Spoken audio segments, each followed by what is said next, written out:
With what Vaudeville has done now, we just have so much more capacity to meet families at their point of need so that we can make them more comfortable. And maybe it's not Ellie's Place's services that they need, but we can point them in that direction and they can find some level of safety here because it feels like home and it feels like a place you would take your family to. And I think any parent or grandparent who's walking with a grieving kid, they want to find places that family curb appeal where you just feel cozy and you feel safe and you feel loved. And that's really essentially what this renovation is about. It's bringing more of that comfort level to people who are learning how to live life in a completely new way.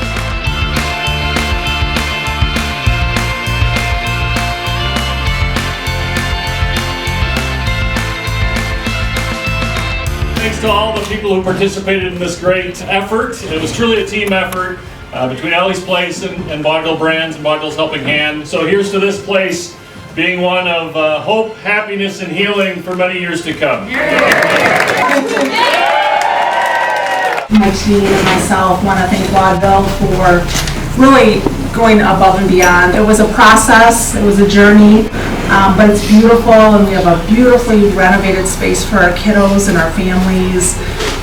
It feels comfortable and homey and welcoming. And I think that's exactly what our kiddos need when they come here. So thank you again, Vaudeville. Thank you to my staff. I'm just going to put a plug in because it was a ride. I love you guys. You're amazing, and I thank you so much.